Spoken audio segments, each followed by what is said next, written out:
Hello friends. Chennai மருமகள் serial இனி வரப்போகிற எபிசோட்ஸ்க்கான ரிவ்யூ தான் பார்க்க போகிறோம். அடுத்தடுத்த சுவாரஸ்யங்களை தெரிஞ்சுக்கிறதுக்கு இந்த வீடியோவை ஸ்கிப் பண்ணாமல் கடைசி வரைக்கும் பாருங்கள். நம்ம தமிழ் செல்வி இருந்துட்டு வசந்த கிட்டம்மா, எனக்கு இன்னொரு குழந்தை பிறந்துச்சுலம்மா, அது எங்கம்மா அப்படின்னு சொல்லி கேட்கவும், இதை கேட்ட உடனே நம்ம அப்பத்தாக்கு அப்படியே விட விட விடன்னு ஆயிடுது. இங்கே பாருடி தமிழ் செல்வி, உனக்கு ஒத்த குழந்தை தாண்டி பிறந்துச்சு. அம்மாச்சி, என் பெத்தவளுக்கு தெரியாதா எத்தனை குழந்தை பிறந்துச்சுன்னு? ஒரு குழந்தை என்கிட்ட இருக்கு சொல்லுங்க அப்படின்னு சொல்லி ரொம்ப கோவமா பேசவும், வேற வழியே தெரியாம நம்ம அப்பத்தான் இருந்துட்டு இங்க பாருடி, அந்த குழந்தை எங்க போய் சேரணுமோ அங்க போய் சேர்த்துட்டு வந்துட்டேன்டி. திரும்பவும் அந்த குழந்தைய பத்தி எல்லாம் யோசிக்காத அப்படின்னு சொல்லவும், இதை கேட்ட தமிழ் செல்விக்கு பயங்கரமா கோவம் வருது. இங்க பாருங்க மாச்சி, உங்களுக்கு யார் இந்த உரிமையை கொடுத்தது? நீங்க யார் இந்த முடிவை எடுக்கிறதுக்குன்னு சொல்லிட்டு கண்டுபிடி பேசுறாங்க நம்ம அப்பத்தாவா. இங்க பாருங்க, நாங்க போய் என் குழந்தைய வாங்கிட்டு வரதான் போறேன். அந்த குழந்தைய வாங்கிட்டு வரலன்னா, என் பேரு தமிழ் செல்வியா கிடையாது அப்படின்னு சொல்லவும், நம்ம வசந்தி இருந்துட்டு தமிழ் கொஞ்சம் கேளுடி, பெரியவங்க செய்யறது ஒரு 1000 அர்த்தத்தை விட்டு தானே செய்வாங்க. கொஞ்சம் பொறுமையா இருடி. அம்மா, இந்த விஷயத்துல என்னால பொறுமையா எல்லாம் இருக்க முடியாதும்மா. என்னோட குழந்தைய நான் வாங்கிட்டு வரதான் போறேன்.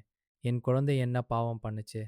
குழந்தை பிறந்து என் முகத்தை கூட பார்க்காம தூக்கிட்டு போயிருக்காங்க. இங்க பாருங்கம்மா, அது என்னால ஏத்துக்கவே முடியாது. முதல்ல அந்த குழந்தைய பார்த்தா தான் எனக்கு உசிரே வரும் அப்படின்னு சொல்லிட்டு நம்ம தமிழ் செல்வி ராஜாங்க வீட்டுக்கு போறாங்க. வழி முழுக்க தங்களோட குழந்தைய பத்தி தான் யோசிச்சுக்கிட்டே போறாங்க. இன்னொரு பக்கம் பார்த்தீங்கன்னா, நம்ம ராஜாங்க வீட்ல அந்த குழந்தைக்கு ஆர்த்தி எடுத்தெல்லாம் வீட்டுக்கு உள்ள கூட்டிட்டு போறாங்க. போன உடனே நம்ம மோகனா இருந்துட்டு அந்த குழந்தை ரொம்பவே சந்தோஷமா கொஞ்சிக்கிட்டு இருக்கிறத பார்த்த சேதி இருந்துட்டு தனக்கும் கொஞ்சணும்னு ஆசை வருது. ஆனா அத வெளிப்படையா காட்ட மாட்டேங்கிறாங்க. அதுக்கப்புறம் நம்ம மோகனா ராஜாங்கத்துக்கிட்ட எடுத்துட்டு போயிட்டு, "இங்க பாருங்க, நம்ம வீட்டு வாரிசை பாருங்க, எப்படி இருக்கு பாருங்க, முத்து மாதிரி இருக்காங்கல்ல" அப்படின்னு சொல்லி கொஞ்சிக்கிட்டு இருக்காங்க. அந்த நேரம் பார்த்து நம்ம தமிழ் செல்வி வந்துறாங்க. வந்த உடனே, "உங்களுக்கு யாருக்குமே வெட்கமாவே இல்லையா?" அப்படின்னு சொல்லி கேட்கவும், இத கேட்ட நம்ம மோகனா இருந்தது தமிழ்ல. "ஏன் தமிழ் இப்படியெல்லாம் பேசுறீங்க பாருங்க, இந்த மாதிரி உரிமை கொண்டாடுற வேலையெல்லாம் வேண்டாம். முதல்ல என் குழந்தைய நாங்க ஒண்ணும் கேட்கலையே. நீங்களா தானே உங்களுக்கு ரொம்ப சுமையா இருக்குதுன்னு எடுத்துட்டு வந்து குடுத்துருக்கீங்க. இங்க பாருங்க, அடுத்த வார்த்தை பேசுனீங்க, உங்களுக்கு மரியாதை கிடையாது. எனக்கு தெரியாம என் குழந்தையை உங்ககிட்ட எடுத்துட்டு வந்து குடுத்துருக்காங்க. நீங்களும் வெட்கமே இல்லாம வாங்கி வச்சிருக்கீங்க. உங்களுக்கு அசிங்கமாவே இல்லையா? இவ்ளோ பிரச்சனை நடந்ததுக்கு அப்புறம் எப்படி உங்களால இப்படியெல்லாம் நடந்துக்க முடியுது?" அப்படின்னு கண்ணுப்படி நம்ம தமிழ் தலைவி பேசிக்கிட்டு இருக்காங்க. அதுக்கப்புறம் மோகனா இருந்துட்டு, "இங்க பாரு, தமிழ் தெளிவி பேசிக்கிட்டு இருக்காங்க." அதுக்கப்புறம் மோகனா இருந்துட்டு, "இங்க பாரு, தமிழ் தெளிவி பேசிக்கிட்டு இருக்காங்க." அதுக்கப்புறம் மோகனா இருந்துட்டு, "இங்க பாரு, தமிழ் தெளிவி பேசிக்கிட்டு இருக்காங்க." அதுக்கப்புறம் மோகனா இருந்துட்டு, "இங்க பாரு, தமிழ் தெளிவி பேசிக்கிட்டு இருக்காங்க." அதுக்கப்புறம் மோகனா இருந்துட்டு, "இங்க பாரு, தமிழ் தெளிவி பேசிக்கிட்டு இருக்காங்க." அதுக்கப்புறம் மோகனா இருந்துட்டு, "இங்க பாரு, தமிழ் தெளிவி பேசிக்கிட்டு இருக்காங்க. நீங்க இருந்து தமிழ" அப்படின்னு சொல்லி சொல்றாங்க. இதெல்லாம் கேட்டுக்கிட்டு இருந்த நம்ம ராஜாங்கம் ரொம்பவே அதிர்ச்சியில என்ன பேசுறது? அதாவது தமிழ் செல்வி அந்த குழந்தைய வாங்கி தான் தீருமே! அப்படின்ற மாதிரி பேசிக்கிட்டே இருக்காங்க. அந்த நேரம் பார்த்து நம்ம கருப்பு வராரு. கருப்பு வந்த உடனேயே நிறுத்துங்க. எல்லாரும் அப்படின்னு சொல்லிட்டு ரொம்பவே கோவமா சொல்லவும், அங்க இருக்கிற எல்லாருமே ரொம்ப ஷாக்கிங்கா பார்த்துக்கிட்டு இருக்காங்க. அதுக்கப்புறம் நம்ம கருப்பு வந்து நடு ஹால்ல நின்னுக்கிட்டு, "இங்க பாருங்க, தமிழ் செல்வி மேல எந்த ஒரு தப்புமே இல்ல. இது எல்லாத்துக்குமே காரணம். அதாவது ராஜாங்க மாமா ஜெயிலுக்கு போனது, பதவி பறிவு போனதுன்னு சொல்லிட்டு நெறைய விஷயம் நடந்தது இல்லையா? அந்த விஷயத்துக்கு எல்லாத்துக்கும் காரணம் தமிழ் செல்வி தான் அப்படின்னு நீங்க நினைச்சுக்கிட்டு இருந்தீங்க. இப்ப வரைக்கும் நினைச்சுக்கிட்டே இருக்கீங்க. ஆனா அதுக்கு தமிழ் செல்வி காரணமே கிடையாது. எனக்கு இப்ப தான் ஆதாரம் கிடைச்சுச்சு. அதனால தான் கொண்டு வந்திருக்கேன் அப்படின்னு சொல்லி சொல்றாங்க. இத கேட்ட உடனே வீட்ல இருக்கிற எல்லாருமே பயங்கர ஷாக்கு. முதல்ல ஈஸ்வரிக்கு தான் அப்படியே பக்குனுது. நம்ம ஈஸ்வரி இருந்துட்டு, "என்ன கருப்பு, என்ன சொல்லிக்கிட்டு இருக்க? என்ன உளறிட்டு இருக்க? நீ உளறத விட்டுட்டு, முதல்ல போய் ஏதாவது வேலை இருந்தா பாரு. இங்க பாருங்கம்மா. நீங்க கொஞ்ச நேரம் அமைதியா இருக்கீங்களா?" அப்படின்னு சொல்லி நம்ம ஈஸ்வரியாவே எதிர்த்து பேசவும் ரொம்பவே கோவமாகறாங்க. "இங்க பாருங்க மாமா, இந்த வீட்டு வேலைக்காரன் இவன் என்னவே எதிர்த்து பேசிக்கிட்டு இருக்கான். நீங்க பாட்டுக்கு அமைதியாவே இருக்கீங்க. அவன என்ன எதுனாலும் கேட்க மாட்டீங்கன்னா, முதல்ல அவனை இப்படி பேசுறத விட்டுட்டு போய் ஏதாவது வேலை இருந்தா பார்க்க சொல்லுங்க மாமா." அப்படின்னு ஈஸ்வரி பதறி போய் பேசுறாங்க. இத கேட்ட நம்ம அதாவது கருப்பு இருந்துட்டு, "என்னம்மா என்ன, நீங்க ரொம்ப பதறி போய் பேசிக்கிட்டு இருக்கீங்க. என்ன ஆச்சு? ஏதாவது நீங்க தப்பு பண்ணி இருக்கீங்களா?" அப்படின்னு சொல்லி நம்ம ஈஸ்வரிய திருப்பு கேட்கவும், "இங்க பாரு கருப்பு, நீ ரொம்ப ஓவரா தான் பேசிக்கிட்டு இருக்க." அப்படின்னு சொல்றாங்க நம்ம. கருப்பு வந்துட்டு, "இங்க பாருங்க, இங்க இருக்கிற எல்லாருக்கும் நான் ஒண்ணே ஒண்ணு தான் சொல்லிக்கிறேன். நான் சுத்தி வளைச்சு பேச விரும்பல. எல்லாத்தையும் போட்டு உடைச்சுட்டேன்." அப்படின்னு சொல்லிட்டு ஒரு லேப்டாப் எடுத்துட்டு வராரு. லேப்டாப் எடுத்துட்டு வராரு. லேப்டாப் எடுத்துட்டு வந்து ஒரு பென்டீராவைய போட்டு அதை ஆன் பண்றாரு. "இங்க பாருங்க, இந்த வீடியோவ பார்த்தீங்கன்னா, கண்டிப்பா உங்க எல்லாருக்குமே புரியும். அதுக்கு முன்னாடி நானே உங்களுக்கு இத நான் வாயாலேயே சொல்லிறேன்." அப்படின்னு சொல்லிட்டு தானே தமிழ் செல்விய வெறுத்து ஒதுக்குன. ஆனா தமிழ் செல்வி வெறுத்து ஒதுக்குன. ஆனா தமிழ் செல்வி இது எதுக்குமே காரணம் கிடையாது. இது எல்லாத்துக்கும் காரணம் ஈஸ்வரியன், சித்ரா, ஐஸ்வர்யா இவங்க 3 பேரு தான். இவங்க 3 பேர் பண்ண சதியால தான் இவ்வளவு பிரச்சனையும் நடந்துட்டு இருக்கு. ஆனா அது எதுவுமே தெரியாம அந்த சதியாரி கழுத்திலேயே நீ தாலிய கட்டிட்டியே சேது, உன் வாழ்க்கைய நாசம் பண்ணிட்டியே அப்படின்னு சொல்லிட்டு நம்ம சேது சொல்லுவோம். இத கேட்ட நம்ம சேதுக்கு பயங்கரமா ஷாக் ஆயிடுது. மாமா, என்ன மாமா சொல்றீங்க? நீங்க சொல்றது எல்லாமே உண்மைதான். அந்த ஐஸ்வர்யா தான், அதாவது ஐஸ்வர்யா தான் தமிழ் செல்வியோட ஃபோன்ல இருந்து அவங்க அப்பாக்கு கால் பண்ணி, மிமிக்ரி பண்ணி பேசியிருக்கா அப்படின்னு சொல்றாங்க. அப்பதான் நம்ம சேது யோசிக்கிறாரு. அதாவது அதாவது ஜென்னியும், ஜென்னி ஓடிப்போன அண்ணன், அன்னைக்கு நைட்டு வந்துட்டு ஈஸ்வரி, சித்ரா, அதுக்கப்புறம் ஐஸ்வர்யா 3 பேரும் நம்ம ரூம்ல இருக்கிறத பார்த்தோமே. ரூம் பக்கத்துல இருக்கிறத பார்த்தோமே. அப்படின்னு யோசிக்கிறாரு. யோசிச்ச உடனேயே அப்பதான் எல்லாத்துக்கும் ஞாபகத்துக்கு வருது. "இங்க பாரு சேது, நான் சொல்றது நம்பிக்கை இல்லைன்னா இதை பாரு." அப்படின்னு சொல்லிட்டு வீடியோவை கிளிக் பண்ணி பேசி, அதாவது காட்டுறாங்க. அதாவது நம்ம ஐஸ்வர்யா, சித்ரா, நம்ம ஈஸ்வரி இவங்க 3 பேருமே ஒரு இடத்துல இருந்து இந்த விஷயத்தை பத்தி பேசிக்கிட்டு இருக்காங்க. அதாவது இந்த விஷயத்தை தெரிஞ்ச கருப்பன், அத வீடியோவை ரெக்கார்ட் பண்ணி எடுத்துட்டு வந்து இப்ப லேப்டாப்ல காட்டிக்கிட்டு இருக்காரு.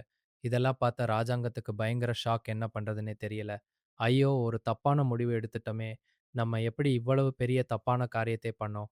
அது மட்டும் இல்லாம தன் பையன் வாழ்க்கையை அழிச்சிட்டோமே! ஐயோ! நம்ம நம்ம இந்த நிலைமைக்கு இருக்கிறதுக்கு காரணமே இவங்க தானா? அப்படி இப்படின்னு என்னென்னமோ நம்ம ராஜாங்கத்துக்கு தோணிக்கிட்டே இருக்கு. அதுக்கப்புறம் நம்ம தமிழ் செல்விக்கு அப்பதான் மனசு திருப்தியா இருக்கு. இங்க பாருங்க, இத்தனை நாளா என் மேல ஒரு பெரிய பழியை தூக்கி போட்டு என்ன ஒவ்வொருத்தரும் என்ன மேல பேசியிருப்பீங்க.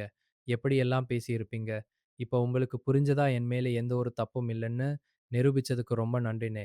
இத்தனை நாளா எல்லாரும் என்ன ஒவ்வொன்னு பேசிக்கிட்டு இருந்தாங்க, என் மனசுக்கு தான் தெரியும். நான் எந்த ஒரு தப்பும் பண்ணலன்னு அது யாருக்கிட்ட சொன்னாலயும் நம்பவே மாட்டிட்டாங்கண்ணே. ஆனா, நீங்க எனக்காக இவ்வளவு பெரிய விஷயத்தை பண்ணியிருக்கீங்க. நான் சாகுற வரைக்கும் இதை மறக்கவே மாட்டேனே! அப்படின்னு சொல்லிட்டு நம்ம தமிழ் செல்வி இருந்துட்டு கருப்பு கிட்ட சொல்லுவோம். இங்க பாரு தங்கச்சி, நீ என்னோட தங்கச்சிம்மா. உன் மேல என்னைக்குமே எனக்கு சந்தேகம் வந்ததே கிடையாது. மாப்பிள்ளை கிட்ட கூட அடிக்கடிக்கு நான் சொல்லிக்கிட்டே தான் இருப்பேன். ஆனா, மாப்பிள்ளை தான் அது எதுவுமே நம்பாம, இப்படியும் உன்னை கைவிட்டுட்டாரு அப்படின்னு சொல்லி பேசிக்கிட்டு இருக்காங்க. இதெல்லாம் கேட்டுக்கிட்டு இருந்த நம்ம சேதுக்கு அப்படியே குற்றம் உணர்ச்சியா இருக்கு. என்ன பண்றது, எது பண்றதுன்னே தெரியாம ரொம்பவே பதறி போய் இருக்காரு.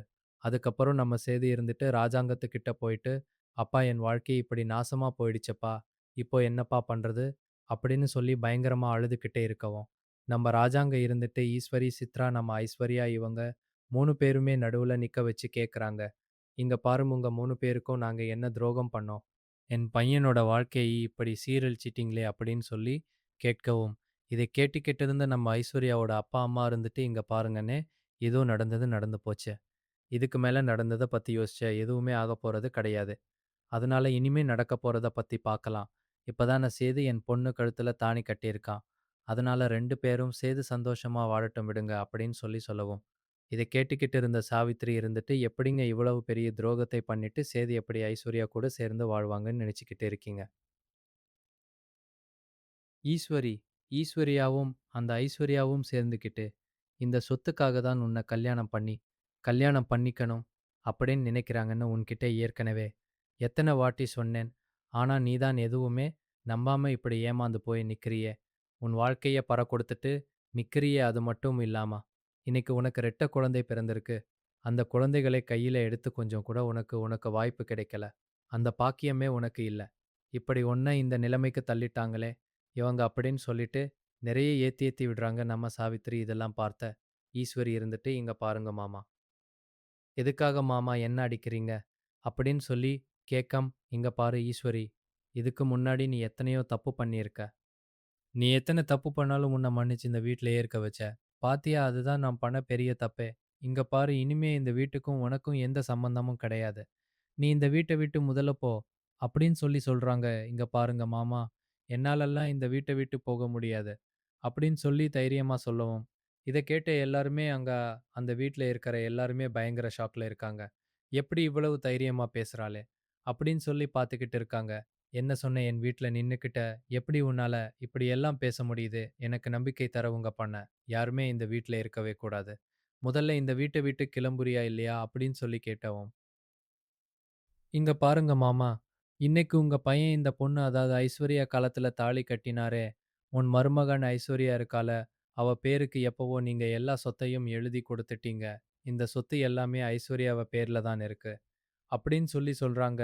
இத கேட்ட உடனேயே நம்ம ராஜாங்கம் செய்து அங்க இருக்கிற எல்லாருமே பயங்கர ஷாக்கா. "இங்க பாருங்க மாமா, இனிமே நீங்க இந்த வீட்ல இருக்கிறதா இருக்கக்கூடாதான்னு முடிவு எடுக்கிறதே. நாங்க தான் இந்த மாதிரி தேவையில்லாதெல்லாம் பேசிக்கிட்டு இருக்காதீங்க. இந்த மாதிரி தேவையில்லாதெல்லாம் பேசிக்கிட்டு இருக்கீங்க. எங்கப்பா எங்க ஐஸ்வர்யாக்கு எல்லா சொத்தையும் எழுதி குடுத்தாரு. இந்த மாதிரி நாடகம் எல்லாம் நடிச்சுக்கிட்டு இருக்காதீங்க." அப்படின்னு சொல்லி ரொம்ப கோவமா பேசவும், "இங்க பாரு சேது, நான் எதுக்காக பொய் சொல்லணும்? ஐஸ்வர்யா, அந்த பத்திரத்தை எல்லாம் எடுத்துட்டு வந்து குடு. அப்பதான் இவங்க எல்லாருமே நம்புவாங்க." அப்படின்னு சொல்லி அந்த பத்திரத்தை எடுத்துட்டு வந்து நம்ம ஐஸ்வர்யா கொடுக்குறாங்க. கொடுத்த உடனே நம்ம ஐஸ்வர்யா வாங்கி நம்ம சேது கிட்ட குடுக்கும். சேது எல்லாத்தையும் படிச்சு பார்த்து அப்படியே இடிஞ்சு போய் கீழ உட்கார்ந்துறாரு. அதுக்கப்புறம் நம்ம கருப்பு இருந்துட்டு ஈஸ்வரி கிட்ட போயிட்டு, "இங்க பாருங்க, எதுக்காக இந்த வீட்டுக்கு இவ்வளவு பெரிய துரோகத்தை பண்ணியிருக்கீங்க? 3 வேளையும் சோறு போட்டு, உங்களுக்கு தேவையான துணிமணி, உங்களுக்கு செலவுக்கு காசுன்னு சொல்லிட்டு எல்லாமே குறையில்லாம தான பண்ணிக்கிட்டு இருந்தாரு. ஆனா, இப்படியே இவருக்கு துரோகம் பண்ணிட்டீங்களே!" அப்படின்னு சொல்லவும், இதை கேட்ட ஈஸ்வர் இருந்துட்டு, "இங்க பாருங்க, இத்தனை வருஷமா இந்த வீட்ல அடிமையா தானே இருந்திருக்கோம். நாங்க சொல்றது எதுவுமே இந்த வீட்ல நடந்ததே கிடையாது. அப்படி இருக்கிறப்போ எங்க எங்க இஷ்டத்துக்கு நாங்க எங்க இருந்தோம்.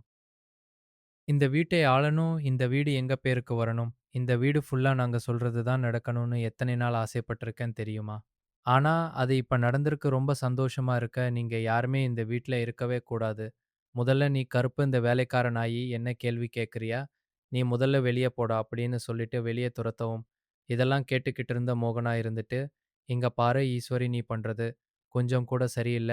ஈஸ்வரி, இங்க பாரு மாமாக்கு இவ்வளவு பெரிய துரோகம் பண்றியா? நீ அவர் இந்த ஊரவே வாழ வச்சிருவ. ஆனா, அவருக்கு இவ்வளவு பெரிய துரோகம் பண்றியா? நீ அவர் இந்த ஊரவே வாழ வச்சிருவ. ஆனா, அவருக்கு இவ்வளவு பெரிய துரோகத்தை பண்ணி வீட்ட விட்டு அனுப்புறியா?" நீ அப்படின்னு சொல்லி கேட்கவும், "இங்க பாருங்க, இதுக்கு மேல யாருக்கும் பாவம், புண்ணியம் பார்க்கணும்ன்ற அவசியம் எனக்கு கிடையவே கிடையாது." அதுக்கப்புறம் என்ன நம்ம சாவித்திரி இருந்துட்டு, இங்க பாருங்க மதனி, நீங்க பண்றது கொஞ்சம் கூட சரியில்ல மதனி." அப்படின்னு சொல்லவும், "இங்க பாருடி, உனக்கு என்னடி மரியாதை? முதல்ல நீ இங்க இருந்து கிளம்புடி." அப்படின்னு சொல்லிட்டு எல்லாருமே கண்டபடி பேசி வீட்டை விட்டு வெளியே அனுப்பி விட்டுறாங்க. இதெல்லாம் பார்த்த நம்ம தமிழ் செல்விக்கு பயங்கர ஷாக். என்ன பண்றதுன்னே தெரியல. இவங்க மேல இருக்கிற கோபத்துல இவங்கள விட்டுட்டு இப்படியே போறதா என்ன ஏதுன்னே தெரியாம, அப்படியே ஒரு மாதிரி திகைச்சு போய் தான் நின்னுக்கிட்டு இருக்காங்க. அதுக்கப்புறம் என்ன நம்ம ராஜாங்க இருந்துட்டு, தமிழ் செல்வி கிட்ட போயிட்டு, "இங்க பாரும்மா தமிழ் செல்வி, உனக்கு பண்ண துரோகத்துக்கு தான் எங்களுக்கு இப்படி ஒரு தண்டனை கிடைச்சிருக்கு. எங்கள மன்னிச்சிரும்மா. இனிமே உன்ன எக்காரணத்துக் கொண்டும் நாங்க சந்தேகப்படவே மாட்டோம்மா." அப்படின்னு சொல்லவும், "இங்க பாருங்க, இதுக்கு மேல நீங்க என்ன சந்தேகப்படணும் இல்ல. சந்தேகப்படக்கூடாதுன்னு நான் நினைக்கவே கிடையாது. இனிமே நீங்க யாரோ எதுக்காக நான் உங்ககிட்ட பேசணும் இல்ல. நீங்க எதுக்காக எனக்கு என்ன சந்தேகப்பட போறீங்க? எனக்கு யாருமே தேவை கிடையாது. முதல்ல என் குழந்தைய குடுத்தீங்கன்னா, நான் பாட்டுக்கு தூக்கிட்டு கிளம்பிக்கிட்டே இருப்பேன்." அப்படின்னு சொல்றாங்க. இத கேட்ட உடனேயே நம்ம சேது இருந்துட்டு, ரொம்பவே அழுதுகிட்டே கீழ உட்கார்ந்துறாரு. "இங்க பாரு தமிழ்செல்வி, உனக்கும் சரி, நம்ம குழந்தைகளுக்கும் சரி நான் பெரிய துரோகத்தை பண்ணிட்டேன். நான் பண்ணது மிகப்பெரிய தப்பு தான். என்ன மன்னிச்சிரு தமிழ்செல்வி." அப்படின்னு சொல்லிட்டு அழுதுகிட்டே சொல்லவும், அதுக்கப்புறம் நம்ம தமிழ் இருந்துட்டு, "இங்க பாருங்க, நீங்க யாரு? எதுக்காக என்கிட்ட மன்னிப்பு கேட்கணும், என்கிட்ட மன்னிப்பு கேட்கணும்னு அவசியம்? உங்களுக்கு கிடையவே கிடையாது. இந்த மாதிரி என்கிட்ட வந்து மன்னிப்பு எல்லாம் கேட்காதீங்க." அப்படின்னு சொல்லி ரொம்ப கோவமா பேசுறாங்க. அதுக்கப்புறம் என்ன இந்த பக்கம் பார்த்தீங்கன்னா, நம்ம ஐஸ்வர்யா, ஈஸ்வரி, சித்ரா, இவங்க எல்லாருமே பயங்கர சந்தோஷமா அந்த வீட்டவே சுத்தி சுத்தி வராங்க. "இனிமே இந்த வீடு முழுக்க எங்களுக்கு மட்டும் தான் இந்த வீட்ல. நாங்க மட்டும் சுதந்திரமா இருக்க போறோம். இனிமே யாரும் எங்களை அடிமை பண்ண மாட்டாங்க." அப்படின்னு பயங்கர சந்தோஷமா இருக்காங்க. இந்த பக்கம் பார்த்தீங்கன்னா, நம்ம ஐஸ்வர்யாவோட அப்பாவும், அம்மாவும் ஐஸ்வர்யா கிட்ட வந்து, "இங்க பாரு ஐஸ்வர்யா,